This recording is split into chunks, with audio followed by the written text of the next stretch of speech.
Have you ever noticed how weird people who are really successful seem? Have you ever seen how odd they are, how weird, how different, sometimes strange, even like to the point of, that's ridiculous. Well, one of the reasons they're doing that is because they understand that success and status are not synonyms, even though sometimes they travel together. And on this video, I'm going to show you why and how status prevents success.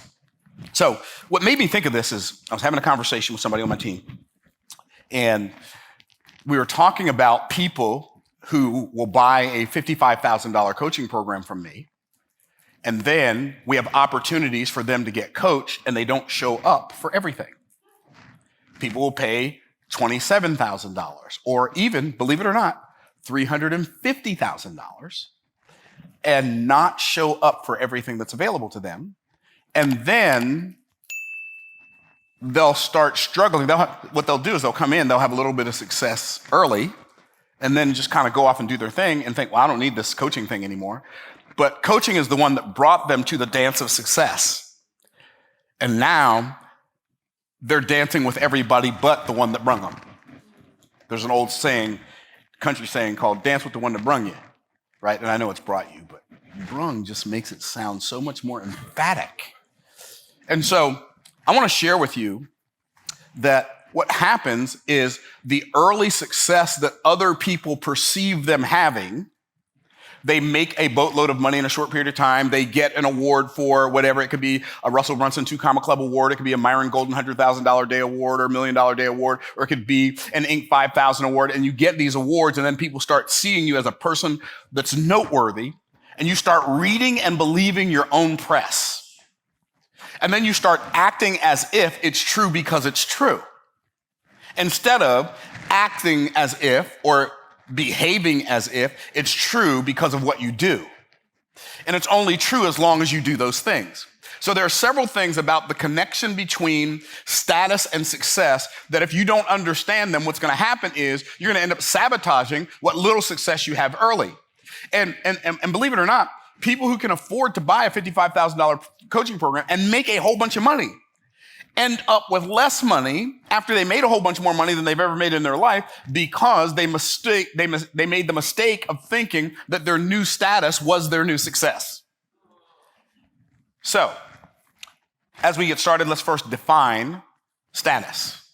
Let's define, what is status? Well, status is based on the perception of other people about you, or about a thing. That's what status is. Like, you perceive something about me, and so that creates my status. My status and my success are almost never equal. Either my success is higher than my status, or my status is higher than my success, and they trade places sometimes. Sometimes in your life, you'll have more success than status. Sometimes in your life, you'll have more status than success. Here's my warning for you. When you have more status than you do success, don't mistake the status for success, because you will become complacent, and then the success that brought you the status will leave, and the status will follow soon after. So status is based on the perception of others, but status can be the basis of the deception of you. So status can deceive you into believing that you're more successful than you are. And I was there. I was in the world of people that I was around. I was a big baller, shot caller, man of the world. I was living large and taking charge. I was making $30,000 a month. And I went to a seminar by somebody whose information helped me get the transformation of getting the $30,000 a month.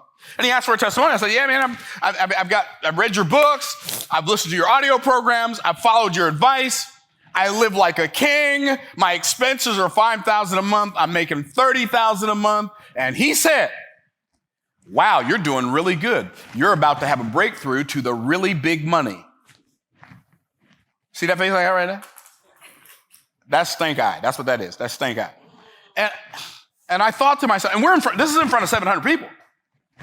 Status alert, status alert, status alert, status alert. All the status alarms are going off, right? And this is in front of 700 people.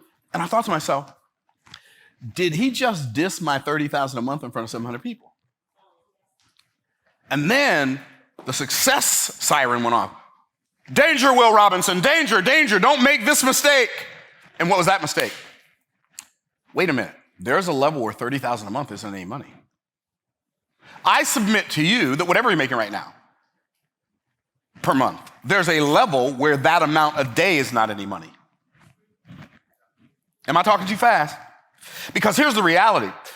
I could either be irritated that he put my status on blast, or I could be grateful that he put me on a path where success was possible because my awareness was enlarged.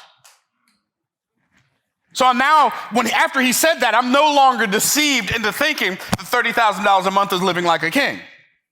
Because here's the thing we know about kings. They make more than $30,000 a month. Are y'all tracking? Now, $30,000 a month was more than anybody in my arena, but in the I got this from my brother Jeff, so I'm going to give him credit for it. In the land of the blind, the one-eyed man is king. And so I'm walking around, king of the people who make less than $30,000 a month in my mind, until I found somebody who was making hundreds of millions of dollars a year who thought, oh yeah, you about to have a breakthrough, little man. He didn't say it that way, but that's how it felt.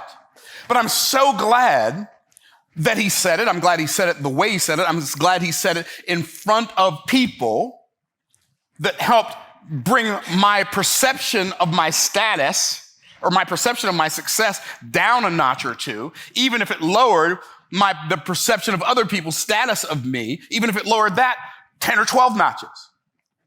I would rather be in a good place and people think I'm in a bad place than be in a bad place and have people think I'm in a good place. And so status is the perception that other people have of you, but status is also the place where you create, like status can be the basis of the deception of you. But status creates a bias in the direction of others by you and in the direction of you by them. So status can literally create a bias of direction. In other words, if you perceive somebody as status, then you determine, okay, this person is worth following, right? And oftentimes we think we're following people because they have success, but we're actually following them because they have status, because they seem to have something that we know we desire. So we follow them. And sometimes their status is higher than the success they have. And when we come into their arena to learn how to have that success, after we experience them or buy something from them or get coached by them or watch some of their videos or read some of their books, we become disappointed. And the real reason we become disappointed is because their status was higher than their success. But when we experience somebody and we think we're following them because of what we perceive their success is, which is really just their status, and then we start following them and we read their books and we attend their seminars, or we might hire them to be a coach, or we might get involved in a program or a mastermind of theirs, and then the reality of them is greater than your previous perception of them, that's because their success is actually higher than their status. Do you remember what the Queen of Sheba said when she experienced Solomon? She said, I heard of your wisdom in my own land. However, I didn't believe it. Nobody could be that wise. Nobody could be that wealthy. Nobody can be that smart. Nobody can be that good. And then she said, but yet the half has not been told. Your wisdom and your prosperity exceed the fame which I heard. Here's the problem with most authors, speakers, coaches, entrepreneurs, business people, pastors, churches, businesses. It doesn't matter. Your fame exceeds the reality of your experience. And it's okay to have your reputation precede you. It is not okay to have your reputation exceed you. See, I know, I'm not going to pretend that I don't know that much. I know a lot. I know a lot about a lot of different things. I know a lot about a lot of different things in the Bible. I know a lot about a lot of different things in business. But here's what also I know. I know that how much I know is a teaspoon in the ocean of what could be known. And that is why I don't let a day go by where I'm not learning something I didn't know. And there's no universe in which I'm going to buy a coaching program for $25,000, $30,000, $50,000, like I'm in Russell Brunson's $50,000 Inner Circle Mastermind. And when he has something, guess what I do? I show up. Our business does over $1 million a month in revenue. I still show up. Why? Because I know that the arena of information and transformational information that I don't know is greater than the information of transformational information that I do know. And so I am always a student and sometimes a teacher. Here's the problem. There are far too many coaches out there. There are far too many authors. There are far too many entrepreneurs that are always the teacher and sometimes the student. I'm telling you, I would much rather be always the student and only sometimes the teacher. Don't let your status, don't let what other people think about you keep you from becoming the person they perceive you to be. Make the gap between your actual success and your status so big that status has to run really, really, really, really fast, catch an Uber, and then a plane ride to even get close to where you actually are. Okay, y'all tracking. Now that we've defined status, let's define success. Because a lot of people think success is a lot of money. I was watching a YouTube video this morning by this guy who sold one of his businesses for $158 million, and here's what he said. I still have anxiety about money. That's because, in my opinion, you don't understand life.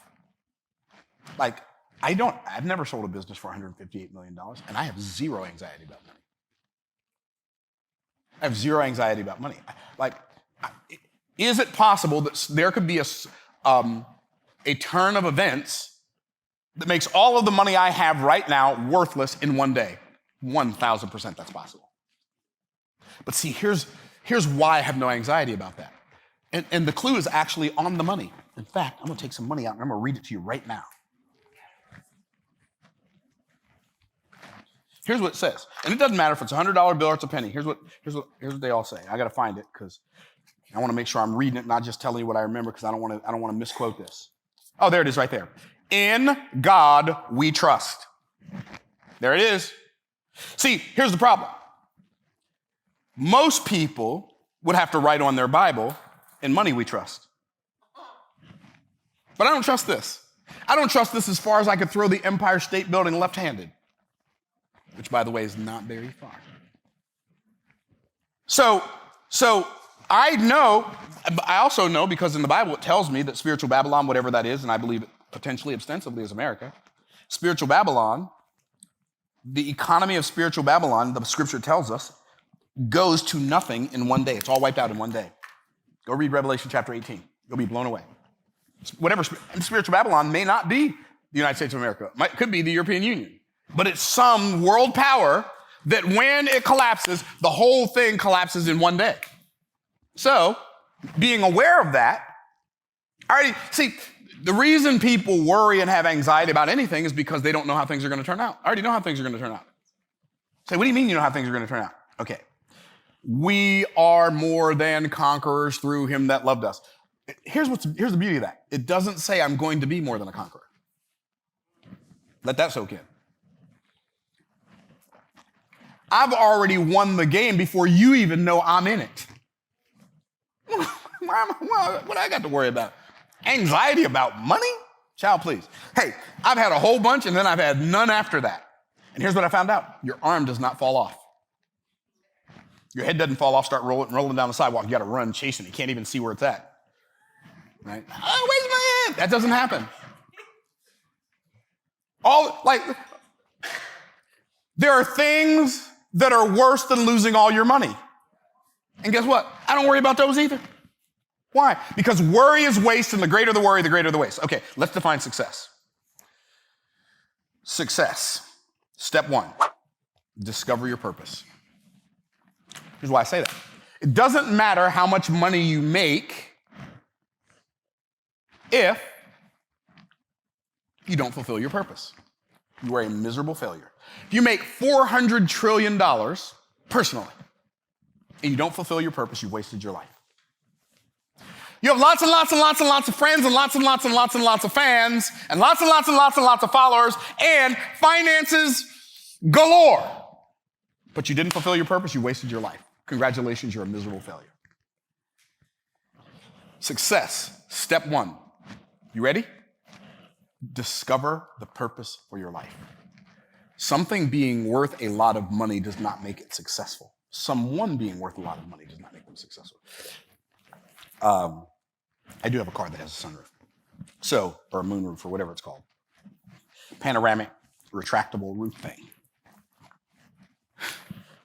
So if I take my Mercedes GLE 53, $120-something thousand car, park it in my front yard, fill it up with dirt, and plant a palm tree in it, it'll be beautiful.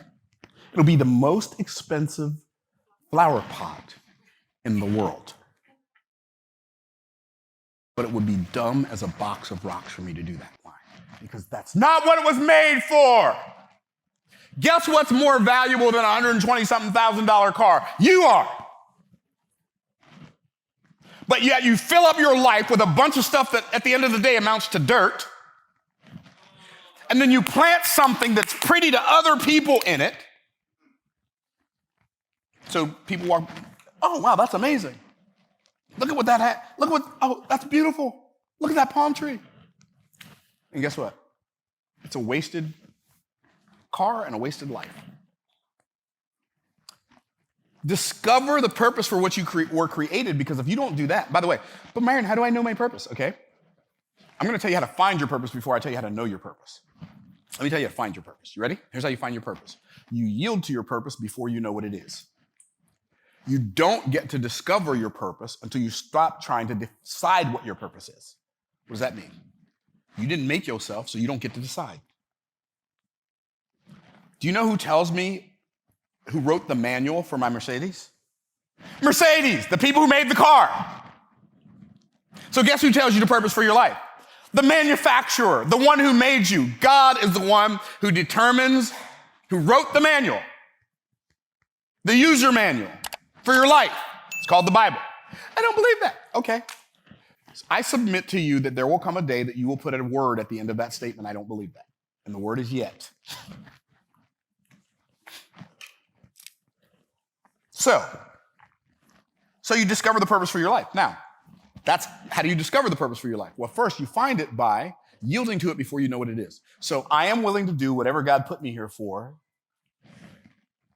even if I don't know what that is.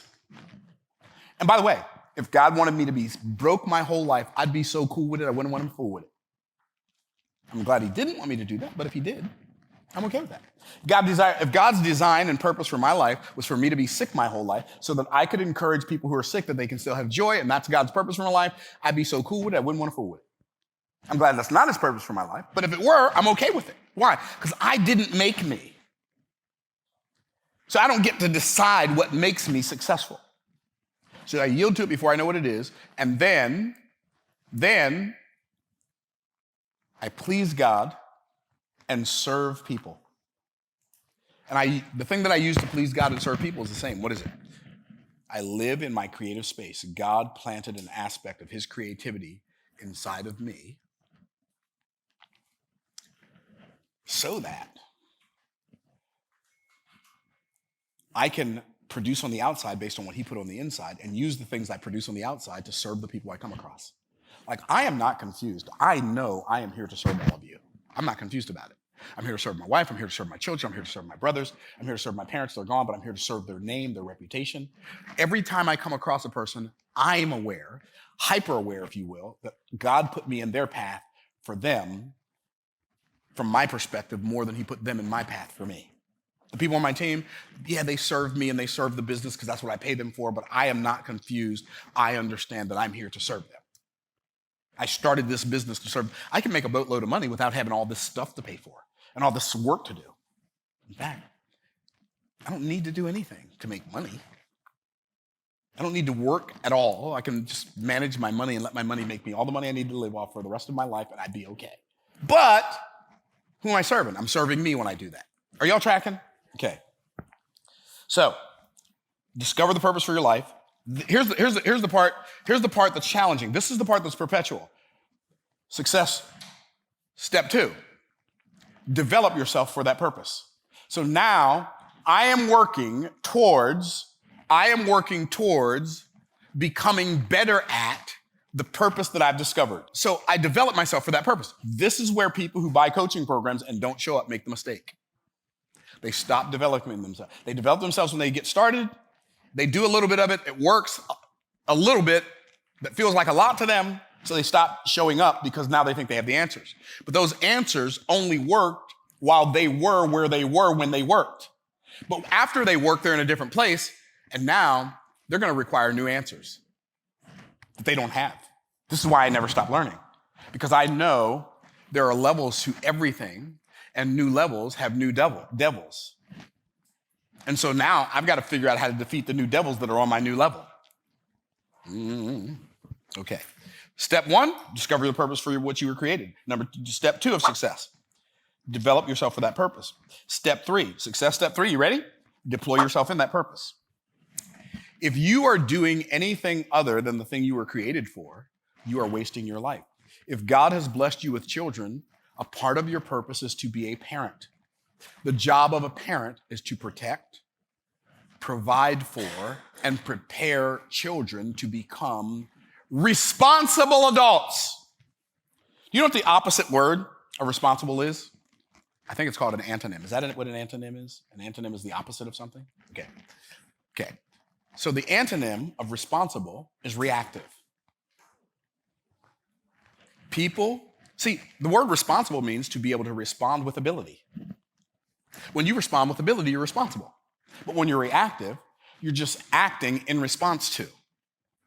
And what we have is we have a lot of children and adults' bodies around the world who are reactive because their parents never prepared them to be responsible. So they don't know how to respond. The only thing they can do is react. Well, this is how I feel.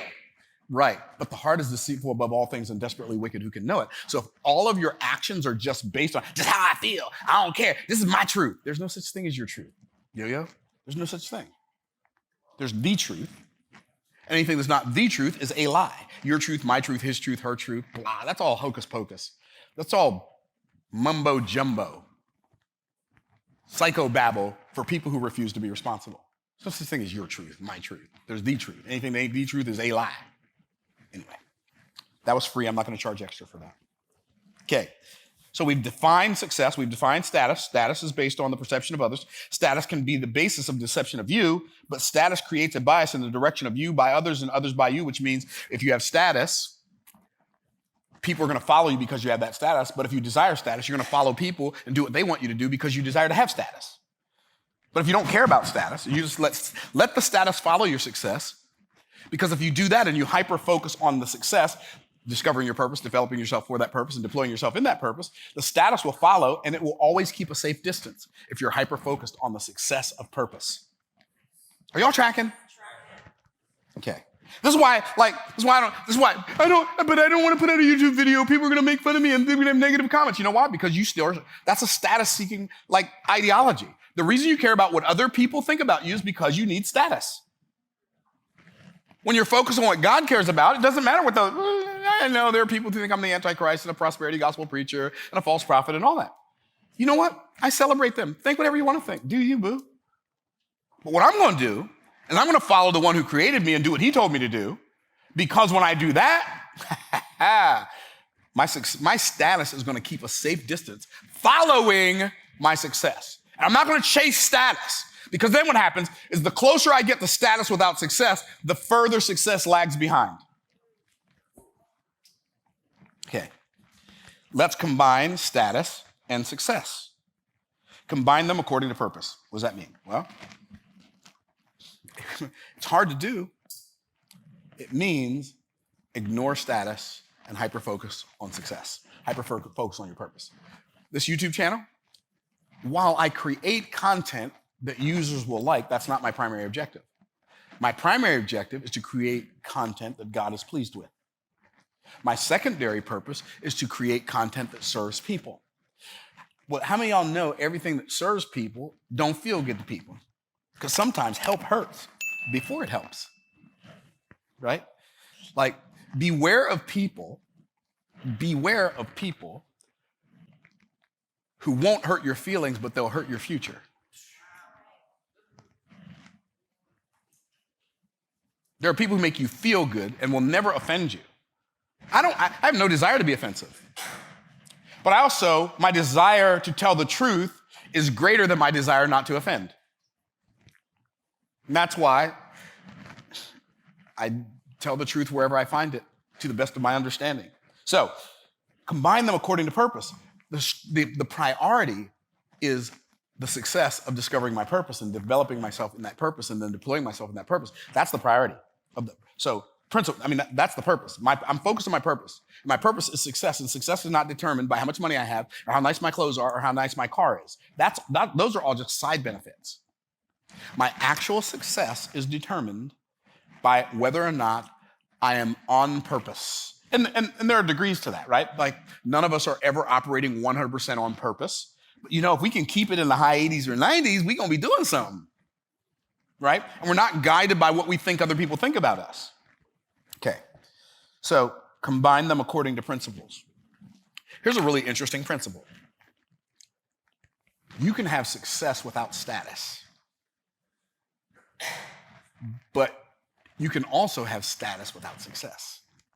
Usually when you have success, it's going to bring you status. Sometimes the status success brings you as negative, though. What does that mean? Well, think about John the Baptist. And in fact, most of the time, even when your success brings you good status, it'll bring you bad status before it brings you good. It'll bring you negative status before it brings you positive status. Why? Because when you're operating in your purpose, and most people are not, you are going to be misunderstood. You're going to be Joseph in the midst of your 11 brothers who hate you for your words and your dreams. You're going to be David in the midst of your older brothers who think that the only reason you're willing to fight your giants is because you have pride and naughtiness in your heart. How many of y'all picking up what I'm putting down? And so just be like, if you're so fragile that you can't be misunderstood because it just breaks you, be content to wander in the wilderness of mediocrity for the rest of your life, because that's what's going to happen. Okay. So you combine them according to principles, and you let principles govern you. What are principles? Principles are God's automation. God wove principles into the fabric of the universe so that he doesn't have to keep repeating himself. Maybe that wasn't the whole reason, but he doesn't. He put gravity there so when you drop something, it falls. Okay, you get it. I've already talked about that before. And then combine them according to priority. Make success passionately pursuing and preparing yourself for your purpose, and then practicing in that purpose the whole of your life. Like, make that the thing. I'm a husband. As the husband to my wife, how can I please God and serve her? Okay, I'm a father. As the father to these children, how can I please God and serve these children? I'm a pastor. Okay, as the pastor of this church, this assembly, how can I please God and serve these people? You're an entrepreneur, you run a business, you have a team, you have employees. Okay, as an employer, how can I please God and serve these people who work for me? Okay, I've got customers and clients. Okay, how can I please God and serve these people that work for me? That I serve, that pay me. Okay, I'm going out to dinner at a restaurant and I know I'm gonna have a server bring me some food, but what can I do to please God and serve this server who's serving me? They're not just serving me, they're not my slave, they're serving me, but I'm also serving them, right?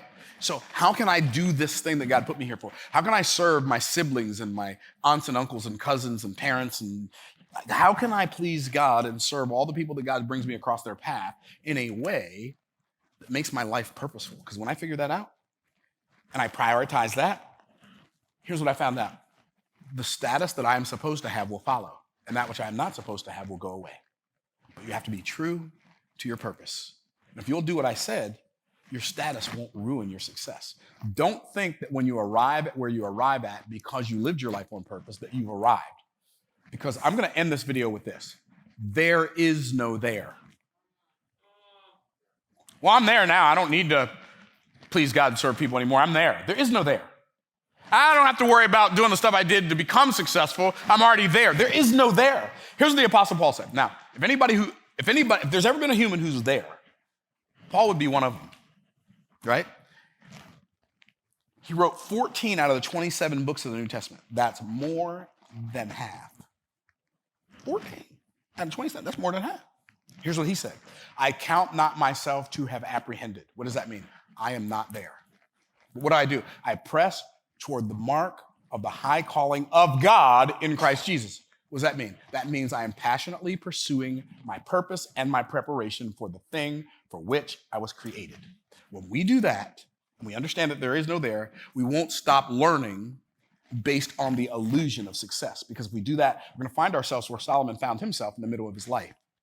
The very success that God gave him, he allowed it to become his downfall because he disregarded what God said about not marrying strange women, about not accumulating to himself silver and gold, about not accumulating to himself horses. He disregarded what God said because he let his status get to his head and he let his status make him think he was exempt from doing the things that made him successful. Let's don't make that mistake. I hope this video helps you. Stay blessed by the best, and we'll see you on the next video.